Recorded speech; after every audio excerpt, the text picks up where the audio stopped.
So here we are at the start of 2023, and America is as polarized as ever. One of the questions many people ask me is, will we ever be able to heal from this terrible divide? So today, I'm going to offer you my realistic take. I'm going to share my own strong view that if this republic is to survive, we must heal. And I'll share with you what I think needs to happen to start that process. I'll be offering 5 key ideas on how each of us can start the healing now.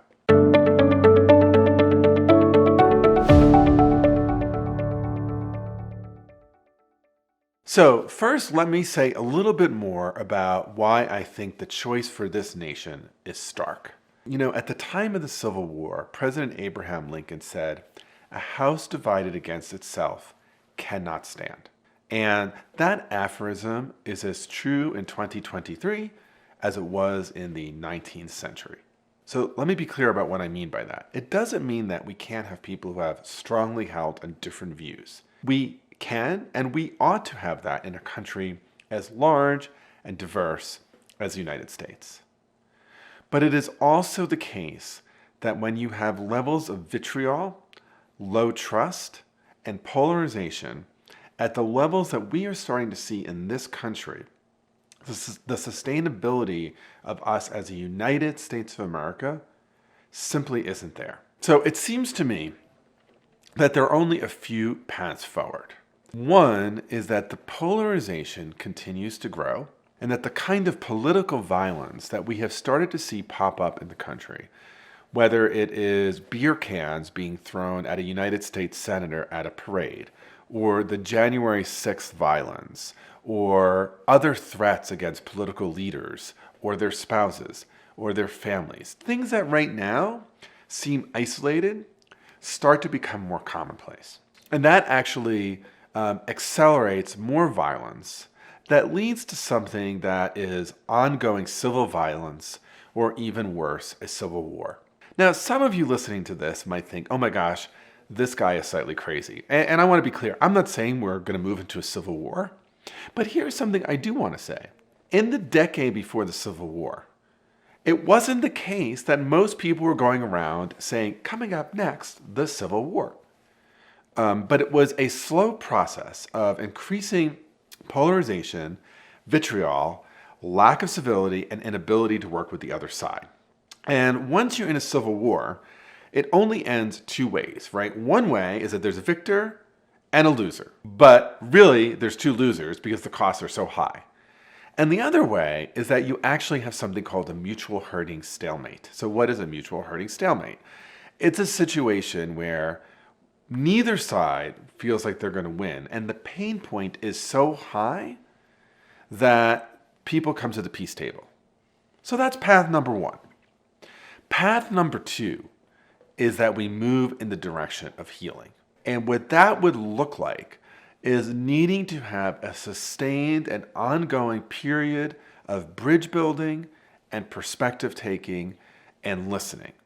And so I want to share with you now the 5 things I think each of us needs to do to help contribute and move our country in the direction of healing instead of the direction of war and vitriol. So the first of these is a really critical one, and it is belief. So what do I mean by belief? I talk to so many people who say, oh, it's hopeless, we'll never come together as a nation. Or I'm not going to vote for some kind of idealistic person who thinks we could bring the country together. But here's the thing, right? If we don't have belief it's possible, then it isn't possible.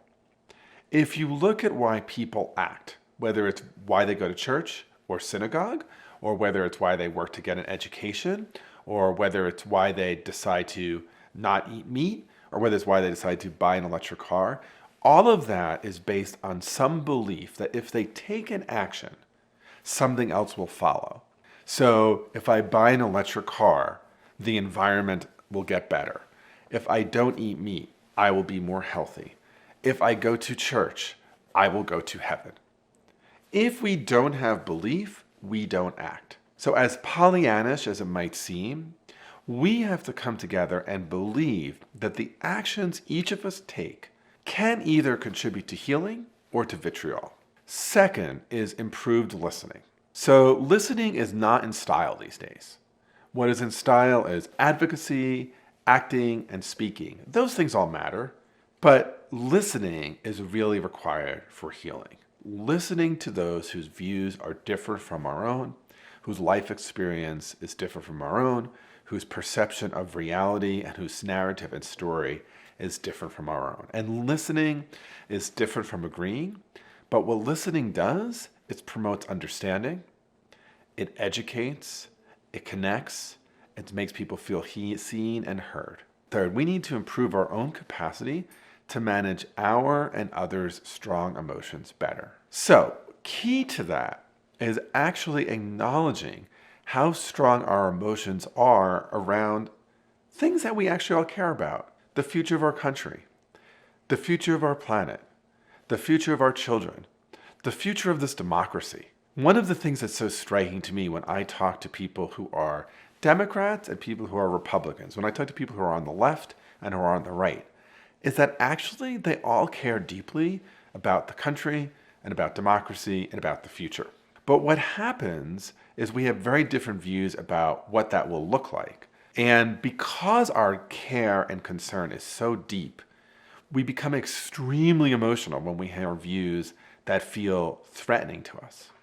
And so finding ways to acknowledge to ourselves those feelings, to name them in a way that is productive, that's not acting out, that's not getting violent, and then to acknowledge the emotions of the other is critical if we are going to find a way to heal. Fourth is that we really need to expand our time frame. We need to consider long-term interests here. If you look at countries that have been successful, they are countries that have strategic plans that are 5, 10, 15 years out.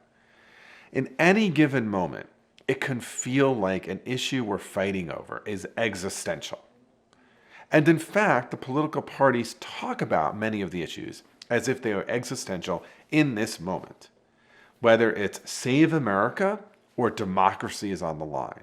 But if we want to move toward healing, we need to think about what are our long-term interests and how we can find ways to problem solve around that. Fifth, and extremely importantly, we have to eschew demagogues in our political life. So what do I mean by demagogues? Fear is a really powerful tool for political leaders.